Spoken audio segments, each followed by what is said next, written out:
नमस्कार, आप देख रहे हैं तिब्बत टीवी। तिब्बत टीवी के साप्ताहिक हिंदी समाचार में हम दर्शकों को परम पावन दलाई लामा, वर्तमान तिब्बत के परिस्थिति, निर्वासन में तिब्बत तथा तिब्बत मुक्ति साधना के संदर्भ में वैश्विक कार्यक्रमों का जानकारी उपलब्ध कराते हैं। आपके साथ मैं हूं तेंजिन पेलजोर। इस सप्ताह के प्रमुख खबर, परम पावन दलाई लामा जी द्वारा भारतीय शिक्षण संस्थान के छात्रों को संबोधन। चीनी शासन द्वारा तिब्बत के राजधानी ल्हासा में तिब्बतियों पर अपने पवित्र स्थल के दर्शन करने हेतु प्रतिबंध। सिक्योंग डॉक्टर लोब्संग संघे का केंद्रीय माध्यमिक शिक्षा बोर्ड के 12वीं कक्षा के अव्वल रहने वाले विद्यार्थियों के साथ बातचीत।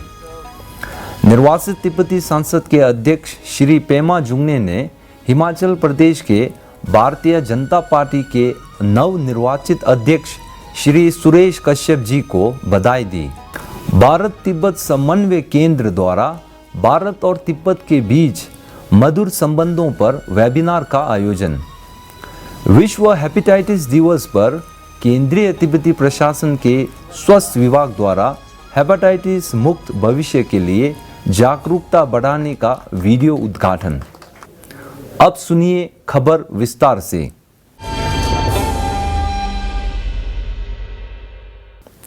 इसी 29 जुलाई 2020 को परम पावन दलाई लामा जी ने धर्मशाला स्थित अपने आवास से वीडियो लिंक के माध्यम से दिल्ली विश्वविद्यालय के विधि विभाग, काशी हिंदू विश्वविद्यालय, गुरु गोविंद सिंह इंद्रप्रस्थ विश्वविद्यालय, अरुणाचल के नेशनल इंस्टीट्यूट ऑफ टेक्नोलॉजी तथा छापरा केंद्रीय विद्यालय के छात्रों को करुणा वर्तमान कष्टमय विश्व का समाधान विषय पर संबोधित किया।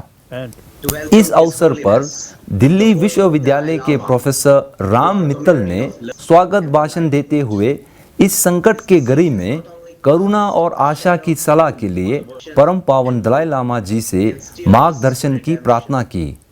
अपने संबोधन में परम पावन दलाई लामा जी ने यह विश्वास दोहराया कि अगर हम अहिंसा और करुणा जैसे प्राचीन भारतीय परंपरा को पुनर्जीवित करते हैं तो मानवता खुशहाल रहेगी। उन्होंने कहा कि वह इस परंपरा के अनुयायी है जिसका मुख्य उद्देश्य अधिक करुणामय समाज बनाना है। उन्होंने कहा कि कोरोना महामारी का परिणाम बहुत ही दुखद रहा है, परंतु हमें इसका हर प्रकार से सामना करना चाहिए। इससे कैसे निपटना है, इस पर शोध जारी रहना चाहिए। मुझे पूरा विश्वास है कि पारंपरिक चिकित्सा पद्धति इससे निपटने में उपयोगी स्थान ले सकता है। इसलिए जिस प्रकार 8वीं शताब्दी में तिब्बत के नरेश त्रिसोंग देजेन ने आयुर्वेद तथा अन्य पारंपरिक चिकित्सकों का ज्ञान साझा करने के लिए सम्मेलन आयोजित किया था, इसी प्रकार आज के समय एलोपैथिक चिकित्सकों के बीच एक सम्मेलन बहुत ही लाभदायक सिद्ध हो सकता है। So I spent over 60 years.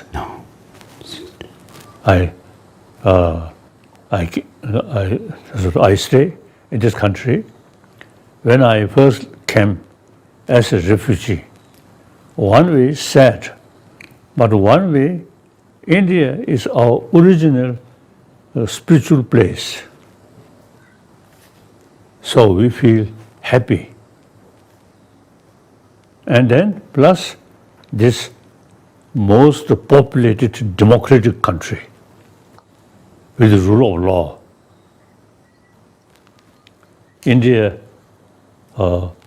West India, like Punjabi, and then South India, Karnataka state, all these different language, and then East India, Assam, this area, different language, different sort of writing script, but India, all these different sort of people, different culture, different language, live happily in union of India. I usually express, I am son of India. So I proudly express that. सूत्रों के अनुसार तिब्बत के राजधानी ल्हासा में corona पर प्रतिबंध हटाए जाने के कारण तिब्बत के पवित्र स्थल में चीनी पर्यटकों का बड़ी संख्या में भीड़ बनी हुई है। आज के समय चीनी शासन ने तिब्बतियों को अपने पवित्र धार्मिक स्थल पर दर्शन करने के लिए प्रतिबंध लगाया है। सूत्रों ने यह भी बताया है कि ल्हासा से बाहर आने वाले तिब्बतियों को पूरी तरह से प्रतिबंधित तथा उनके साथ अलग तरह का व्यवहार किया जा रहा है। तिब्बत के अंदर तिब्बतियों की यह शिकायत है कि उनकी संस्कृति चीनी पर्यटकों के लिए एक आकर्षण बन रही है, जबकि तिब्बती लोग अपने परंपराओं का मानने तथा संरक्षण करने के अवसरों से वंचित किया जा रहा है। इसी महीने केंद्रीय माध्यमिक शिक्षा बोर्ड द्वारा 12वीं कक्षा के परीक्षा के परिणामों की घोषणा की गई थी। इस परीक्षा में केंद्रीय तिब्बती प्रशासन की शिक्षा विभाग के अंतर्गत विभिन्न तिब्बती स्कूलों के 19 तिब्बती विद्यार्थियों ने 95% से ज़्यादा अंक पाकर प्रतिष्ठित सिक्योंग छात्रवृत्ति प्राप्त किए हैं। इनमें से 13 उत्कृष्ट विद्यार्थियों ने 28 जुलाई 2020 को केंद्रीय तिब्बती प्रशासन के सिक्योंग डॉक्टर लोब्सांग संगे और शिक्षा मंत्री डॉक्टर पेमा यांगचेन के साथ ऑनलाइन बातचीत की और अपने कैरियर चुनने तथा अपने सामान्य जीवन के बारे में उनका मार्गदर्शन प्राप्त किया। अपने संबोधन में सिक्योंग डॉक्टर सांगे ने सभी विद्यार्थियों को बधाई देते हुए कहा कि आपकी सफलता ये दिखाती है कि आप में ज्ञान, दृढ़ संकल्प और अनुशासन हमसे भी बढ़कर है। आप में पुरानी पीढ़ी की तुलना में कहीं बेहतर करने की क्षमता है। उन्होंने सभी विद्यार्थियों को अवसरों का सर्वोत्तम उपयोग करने तथा तिब्बत के मामले में यथाशक्ति सहयोग करने का सुझाव दिया।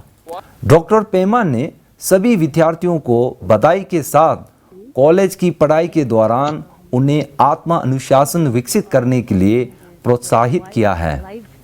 निर्वासित तिब्बती संसद के अध्यक्ष श्री पेमा जुगने ने अपने एक शुभकामना संदेश में श्री सुरेश कश्यप जी को भारतीय जनता पार्टी का हिमाचल प्रदेश का अध्यक्ष चुने जाने पर 16वीं निर्वासित तिब्बती संसद की ओर से बधाई दी। अपने संदेश में उन्होंने भारत सरकार और लोगों, विशेषकर हिमाचल सरकार द्वारा तिब्बत तथा तिब्बती लोगों के प्रति पिछले 60 वर्षों से लगातार सहयोग और समर्थन देने के लिए आभार व्यक्त किया है। उन्होंने कहा कि आपकी पार्टी तिब्बत के प्रश्न को लेकर हमेशा समर्थन करती रही है और हमें विश्वास है कि आगे भी करती रहेगी। पिछले दिनों भारत और तिब्बत के बीच सांस्कृतिक संबंधों को मजबूत करने हेतु भावी रणनीति बनाने के लिए एक वेबिनार का भारत तिब्बत समन्वय केंद्र द्वारा आयोजन किया गया था। इसमें core group for Tibetan cause तथा भारत तिब्बत मैत्री संघ के प्रतिनिधि शामिल थे। वेबिनार के उद्देश्य तथा सहभागियों का स्वागत करते हुए कोर ग्रुप के राष्ट्रीय संयोजक श्री R.K. खिरमे ने बताया कि हमें तिब्बत मुक्ति साधना की मशाल को जलाए रखना चाहिए। तिब्बत का मुद्दा केवल तिब्बतियों के हित में नहीं है, बल्कि भारत का हिमालय क्षेत्र से सीधा जुड़ा हुआ है। इस अवसर पर राष्ट्रीय सह संयोजक डॉक्टर कुलदीप अग्निहोत्री ने कहा कि चीनी शासन ने तिब्बती लोगों की राष्ट्रीयता की भावना को नष्ट करने के लिए तिब्बत में कई प्रकार के क्रूरता और अमानवीय व्यवहार शुरू किया है, किंतु वह विफल रहा है। इसी प्रकार राष्ट्रीय सह संयोजक श्री सुरेंद्र कुमार और श्री अमृत जोशी ने कम्युनिस्ट चीन की विस्तारवादी नीति की पूरी तरह से निंदा की है। उन्होंने बताया कि भारत और तिब्बत के बीच का संबंध सुरक्षा संबंधी से भी बढ़कर आध्यात्मिक रहा है, इसलिए उसे गुरु शिष्य से जाना जाता है। तो ये हमारे हिंदुस्तान और तिब्बत के जो इस प्रकार के प्रगाढ़ संबंध हैं, और मैं समझता हूँ इन संबंधों में अभी भी आंच नहीं आई है। और इन संबंधों को और जो सुदृढ़ता का काम किया वो भगवान बुद्ध ने किया। तो हमारे संबंध इतने पुराने हैं, और मैं इसको एक और ढंग से भी एक्सप्रेस करता हूँ कि कभी हिंदुस्तान से भगवान बुद्ध के वचन तिब्बत तक पहुँचे थे, चीन से होते हुए तिब्बत तक पहुँचे, और आज उन्हीं भगवान बुद्ध के वचनों को हिंदुस्तान में धर्मशाला में बैठकर परम पावन दलाई लामा आज उन्हीं भगवान बुद्ध के वचनों को दुनिया भर में प्रसारित कर रहे हैं। इसी 28 जुलाई 2020 को विश्व हेपेटाइटिस दिवस के अवसर पर हर वर्ष की तरह इस साल भी केंद्रीय तिब्बती प्रशासन के स्वास्थ्य विभाग ने संक्रामक बीमारी तथा हेपेटाइटिस के बारे में लोगों को जागरूक करने के लिए एक वीडियो जारी किया गया। इस वीडियो का उद्घाटन स्वास्थ्य मंत्री श्री छोक्योंग वांगचुक द्वारा किया गया था। इस वर्ष का विषय हेपेटाइटिस मुक्त भविष्य है, जिसका मुख्य उद्देश्य माताओं और नवजात शिशुओं में हेपेटाइटिस बी को रोकना है। अपने संबोधन में श्री वांगचुक ने बताया कि टीबी के बाद हेपेटाइटिस सबसे बड़ा संक्रामक रोग है और लगभग 350 मिलियन लोग इससे पीड़ित हैं। उन्होंने कहा कि हेपेटाइटिस को अति संवेदनशील लोगों में टीकाकरण से रोका जा सकता है। इसी के साथ आज का खबर यही समाप्त होती है। अगले हफ्ते हम फिर मिलेंगे। मुझे दीजिए आज्ञा। धन्यवाद।